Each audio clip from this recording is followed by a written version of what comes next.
Mr. Speaker, this coming Saturday, September 14th, the USS New Jersey, the 23rd Virginia-class submarine, is going to be commissioned in northern New Jersey. It was delivered to the Navy earlier this year.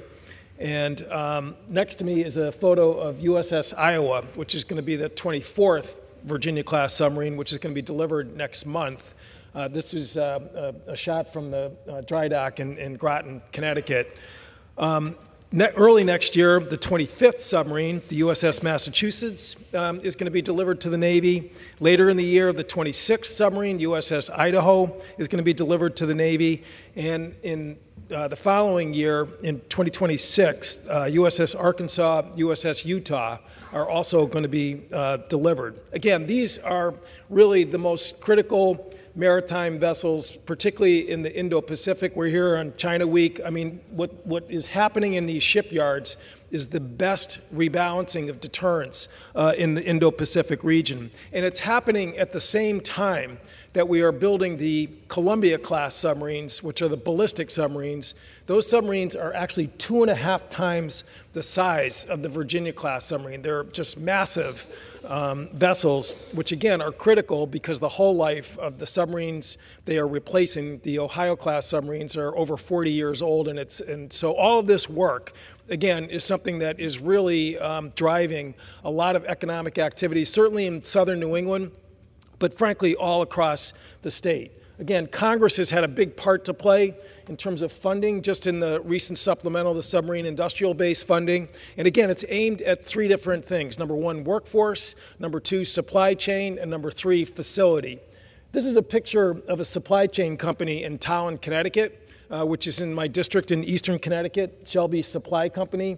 That gentleman on the far right is Tim Breyer. He's the owner of the company. Their hiring has grown 3 times over the last 3 years because of the metal fabrication work that they do that, again, are part of the submarine industrial base. The woman on the far left in this picture, her name is Amanda Dodd. She is somebody who grew up in Connecticut. She moved to Texas, a welder, and she moved back to Towin, Connecticut last year. And again, as part of the team there that, again, is contributing to this production process, which again took a hit during COVID. There was a slippage in terms of the production cadence and the schedule, but now they're recovering it. And again, Congress has had a big part to play in terms of giving the funding for programs like those that Shelby Supply is part of. In August, I visited Divers Cove, American Systems in Norwich, C Corp in Groton, Collins and Jewell in Basra. Again, these are all supply chain companies which are part of this enterprise. Lastly, Mr. Speaker, I would just say that, when we look at the horizon as far as the amount of work we're talking about here, it's at least 20 years. And we have to go younger and sooner in terms of training up people, in terms of the metal trade skills, engineering skills that are going to be essential if we're going to succeed in this shipbuilding plan. This is a picture of a welding lab, which last Friday was, we had a ribbon cutting. This is a small public high school up in the northeast corner of the state of Connecticut, Turtelot High School. It's a regular public high school. This is a comprehensive high school, not a trade school. And they have, again, because of funding, the submarine industrial base funding, which passed in this chamber earlier this year, they, again, are now installing more welding booths so that these students are going to be able to take advantage of this opportunity. The welding class used to be 8 kids, now it's going to be 50.